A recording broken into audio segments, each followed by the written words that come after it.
Kumusta, ako si Otako at ito ang aking recap sa ikalawang bahagi ng The Return of Magic Should Be Special. Shoutout muna tayo kay Anika Kim Gonzales 1875. Ang nakaraan, ang ina ni Pram ay nasa kanyang kamatayan at sinabihan si Pram na huwag subukang makita ang kanyang ama dahil siya'y nakatira sa isang lubos na ibang mundo kaysa kanilang mundo. Hindi pa man niya sinabi kay Pram ang pangalan ng kanyang ama. Sa mundong ito, ang pagkakaroon ng anak na commoner ay isang kahihiyan para sa isang noble. Kung bumisita si Pram sa kanyang ama, hindi siya mabubuhay hanggang ngayon, kaya't iniingatan siya ng kanyang ina. Ipinaliwanag ni Pram na gusto pa rin niyang desperadong hanapin ang kanyang ama, kaya sumali siya sa Heaven Academy na umaasa na makakakuha ng ilang mga clue. Ipinaliwanag niya na mayroon siyang espada ng papuri upang tulungan siyang hanapin ang kanyang ama, ngunit siya'y nagagalit at ibinubunyag na sinabihan siyang wala talagang halaga ang espada. Hindi ito karapat-dapat para sa isang nobleman. Bumagsak si Pram dahil sa iniisip niyang iniwan siya ng kanyang ama at iyon ay malinaw na hindi ang kaso, kaya't tumanggi si Pram na kailanman pang gamitin ang espada na iyon. Kinabukasan, lahat ay masipag sa kanilang pagsasanay. Si Romantic ay madali nang na-drop ang bola sa loob ng bilog at may pagmamayabang na natutunan ito sa loob lamang ng 3 araw. Ngunit si Deezer ay mabilis na binabasa ang kanyang parada dahil ipinapansin niya na hindi nananatili ang bola sa loob ng bilog. Si Deezer ay masayang nakatingin kay Romantic habang iniisip ang regalo na kanyang nakuha at nagkaroon ng ideya. Hiniling niyang ipakita ni Pram ang Reaper Sword, ngunit sinabi ni Pram na wala na siyang pakialam sa tabakong iyon at kaya hindi niya ito maipakita. Nanalangin si Deezer sa kanyang ngunit namutla si Pram nang sabihin niyang ang dahilan kung bakit hindi niya ito maipakita ay dahil ibinente niya ito.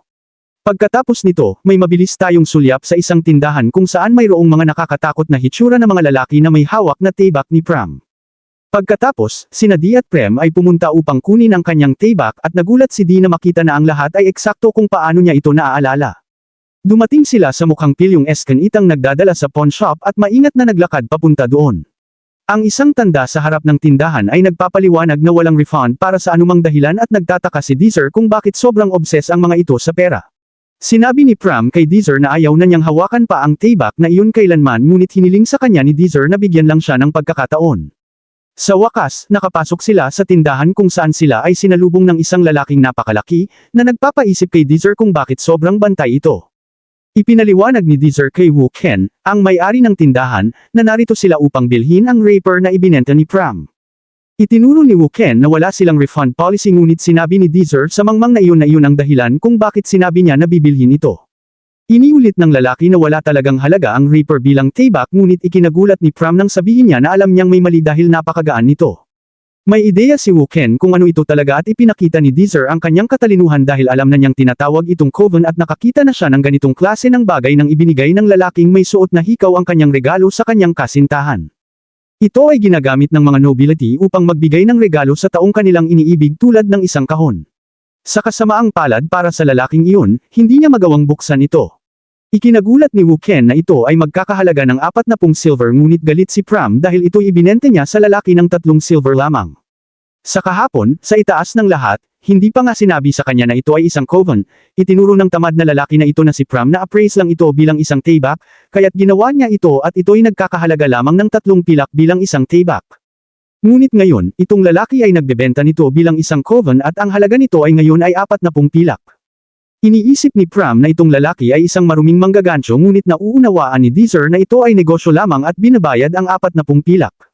Nagtataka ang lalaki kung dapat bang mas mataas ang kanyang singil, ngunit ipinaliwanag ni Ther na iyon na ang pinakamataas na kanyang kayang ibigay.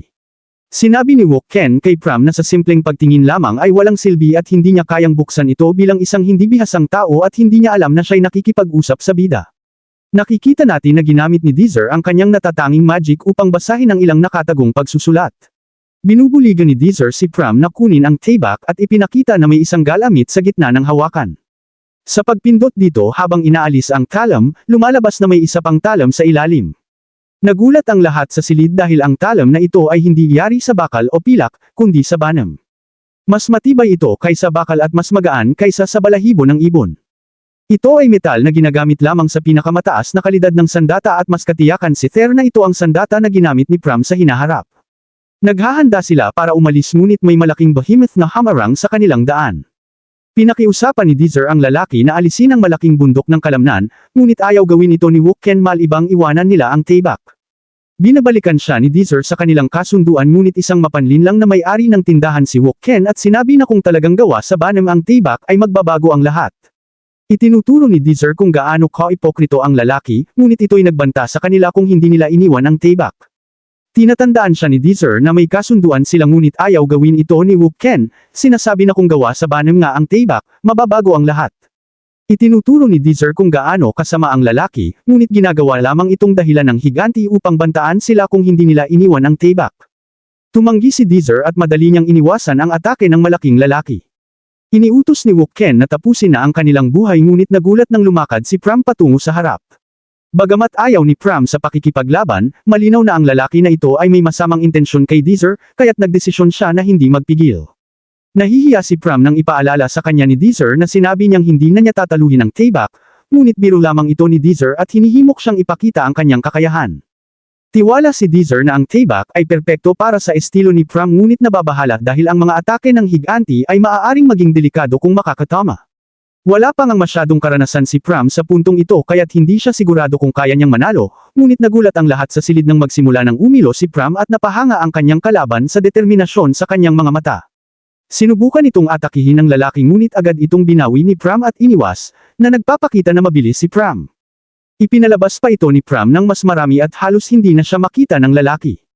Marami siyang tinamaan ng suntok ngunit mga malalalim na sugat lamang ito at nag-aalala si Deezer kung nahihirapan si Pram sa pagtutok ng repair. Ngunit nasanay na ang malaking tao sa bilis ni Pram kaya't kung magtagal pa ang laban, malaking disadvantage si Pram. Sinubukan ni Pram tamaan ang mga vital ng lalaki ngunit inaasahan ito ng higanti. Ngunit napansin ni Deezer ang sulat sa Taebak at napukaw ang kanyang interes. Bagamat hindi niya alam kung paano nalaman ito ni Deezer, wala itong kahalagahan. Determinadong makuha ang tagumpay para kay Deezer, sumugod si Pram sa atake ngunit napahiyaw si Deezer nang makita na inaasahan ito ng higanti. Ngunit ipinakita ni Pram na hindi dapat siyang pagdudahan nang sasabihin niyang bumiyak ito ng Taebak ng higanti at tinamba ito. Nagpapasalamat si Pram sa Taebak dahil ito ang nagligtas sa kanyang buhay at sinasabi na ito'y dahil sa kanyang ama. Naghahanda sila para umalis ngunit ipinaliwanag ni Wook Ken na ang pinto ay maaari lamang buksan ng taong nakahiga sa sahig. Ipinipilit nilang iwan ang Taebak ngunit nagulat si Wook Ken nang lapitan ito ni Pram at buksan ito sa pamamagitan ng kanyang espada. Sa kanilang pag-uwi, huminto sila upang kumain at nagpasalamat si Pram kay Deezer sa lahat ng kanyang ginawa para sa kanya. Sinabi ni Deezer na ito ay hindi isang problema at natural lamang na tulungan ng isang kaibigan kapag sila'y nangangailangan ng tulong. Napaiyak si Pram at nagtaka ang kanyang mababaw na bida kung tama ang kanyang binili na pagkain. Ipinapaliwanag ni Pram na umiiyak siya dahil siya ay nawawala at walang pag-asa noon, ngunit ngayon ay mas maganda na ang lahat at mayroon siyang isang kaibigan na itinuturing siyang tunay na kaibigan. Napakasaya siya at nagpapasalamat sa kanyang mga magulang, at plano niyang sundan ang mga salita ng kanyang ama. Makikita natin na isinulat ng kanyang ama ang mga salitang, upang ang aking bagitong hindi mawawala ang kanyang daan, sa espada. Sa paaralan, patuloy na nagte-training si Romantica ng masigla at ipinapakita ang kanyang kahusayan sa pagkontrol ng bola, kaya't kayanan niyang itigil ito mismo sa gitna ng bilog. Nagdiwang siya ngunit agad niyang napagtanto na siya'y mag-isa. Sinubukan niya ang hamon na ibinigay ni Deezer at tuwang-tuwa nang magtagumpay siya sa bawat atake ng hangin na ibinato niya ng diretsyong sa gitna ng target. Pagkatapos, naghihintay siya na makipagkita kay Dante at naririnig ang mga tao na nangungutya sa kanya dahil nasa beta class siya. Kapag nakipagtagpo na siya sa kanya, kinain niya ng mabilisan ang masarap na pagkain, at si Dante nanganganib na malaman ang kanyang desisyon tungkol sa pag-join sa kanyang party. Bago pa man siya makasagot, iniisip na niya na tinanggap na siya at naghahanda na siyang dalhin siya upang makilala ang ibang miyembro ng Blue Moon. Siyempre, labis siyang nagulat nang ibalik niya sa kanya ang regalo na ibinigay niya, to the point na hindi maunawaan ng kanyang maliit na utak ang nangyayari. Sinabi sa kanya ni Romantica na hindi lang dahil ayaw niyang lumabas sa kanya. Ito rin ay dahil siya ay sumali sa isang party sa beta class. Ang lalaking ito ay lubusang hindi naniniwala na akala niya'y biro lamang, ngunit siya ay lubos na seryoso. Ipinaliwanag ni Romantica na una, hindi niya gusto ang party, ngunit lubos itong nagbago. Ang leader ay nagte-train sa kanya at nagpapabuti sa kanyang mga kakayahan. Ibinabalik niya ang pagtawag nito sa mga karaniwang tao na basura noon, at hindi niya ito tinututulan. Sa katunayan, itinatwa pa niya ito. Iniulat ni Romantica na dati siyang isang karaniwang tao, na nagdudulot sa kanya na halos magkaroon ng aneurysm, at isinip ng lalaki na iyon na biro lang ito. Siya'y muli na naman na sobrang seryoso, ngunit sinabi niya na okay na ang lahat ngayon dahil may mga tao siyang malalapit sa kanyang buhay na hindi titingin sa kanya ng paraan na ganoon. Ang lalaking ito ay sa wakas ay nakuha na ang mensahe, at sinabi sa kanya na kung alam niya noon na siya ay isang karaniwang tao, hindi niya siya inimbitahan. Tapos na ang kanilang usapan, ngunit may isang huling bagay na sasabihin si Romantica. Iniulat niya na ang kanyang party ay plano na ma-promote sa Alpha Class, at iyon ay gumagawa sa kanila ng mga kaaway. Ito ay nagpapagalit kay Dante, kaya't sinabi niya na susugurin niya ang bawat isa sa kanila. Binalaan lang siya ni Romantica na huwag itong mababaw sa kanila at umalis. Ito ay mas nagpapagalit sa kanya kaysa sa inaakala mo, parang siya'y magkakaroon ng atake sa puso. Pagkatapos, nalaman natin kung bakit siya galit na galit, habang ipinapakita ang isang flashback na nagpapakita ng isang grupo ng galit na mga karaniwang tao na sumisira sa kanyang bahay at humihingi ng parusang kamatayan ng kanyang ama. Si Dante ay sobrang galit na siya'y nagdudulot sa kanyang sariling magdugo at nagsumpa na durugan ang maruruming karaniwang tao.